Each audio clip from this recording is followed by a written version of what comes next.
All right, so to get started, you're going to go ahead and complete the progress check that is on Canvas in slope-intercept form. Again, you need to enter the fraction answers as decimals. So please make sure you're doing that. If you don't, it will not work out correctly. Okay, you're going to have your CFA today at the end of class. There will be a CFA on slope-intercept form on Tuesday. All right, here's homework 2-9.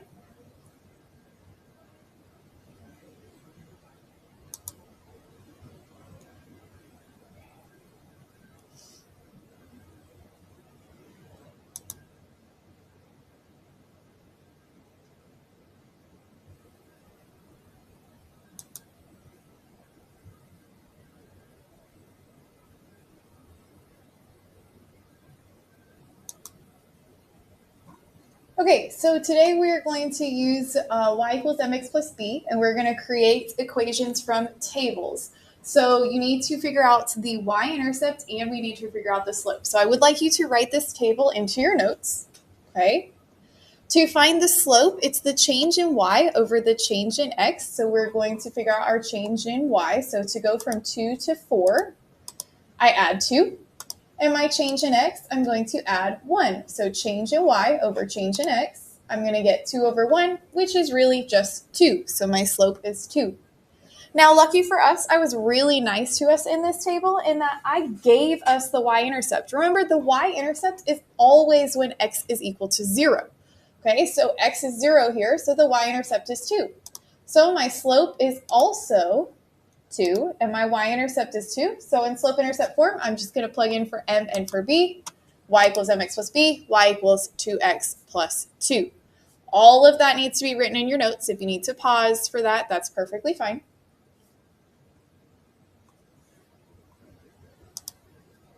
This is our second example here. So again, I can find my slope by doing change in y over change in x. Again, the table needs to be in your notes. To go from 10 to 6, I go ahead and I subtract 4. To go from 0 to 1, I add 1. So change in y over change in x, that's a negative 4 over a positive 1. And I can simplify that down to be just negative 4.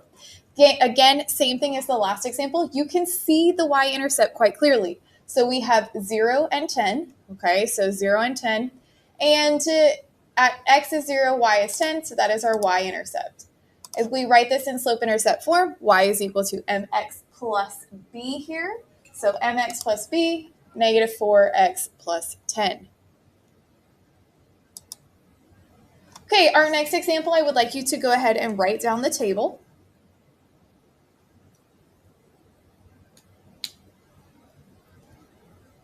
There is a problem here that there was not with the other ones. I do not see where x is equal to 0, meaning that I was not given my y-intercept.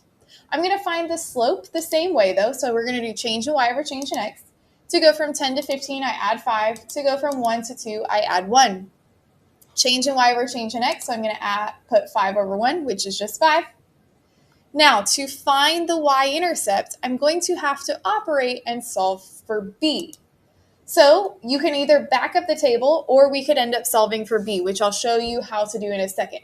So I can back it up by doing, well, from 1 to 2, I add 1. So to go backwards to where x is 0, I subtract 1. From 10 to 15, I add 5. To go backwards, I subtract 5. So x is at 0, 5, or when x is 0, y is 5. So our y-intercept is 5. Our slope is 5. Okay? What if I couldn't back it up? Well, there would be a way to solve for it. The way to solve for it is plug in what we do know. Here I plugged in 5, which was my slope. 10 and 1, well, 10 was the y value, 1 was the x value. I multiplied 5 times 1 is 5. 5 plus 5 is 10. So if I wrote it, I would get y equals 5x plus 5.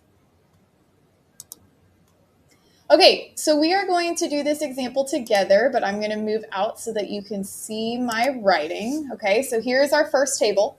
I would like you to copy it down, and whatever I take the time to write, you should also be writing in your notes. So this time we have this table, x, y, and then we have 2, 3, 3, 6, 4, 9, 5, 12, and 6, 15. So I want to write an equation in slope-intercept form. So the first thing I am going to do is I am going to find my slope. So to go from 3 to 6, I add 3. Over here, to go from 2 to 3, I add 1. So we're talking change in y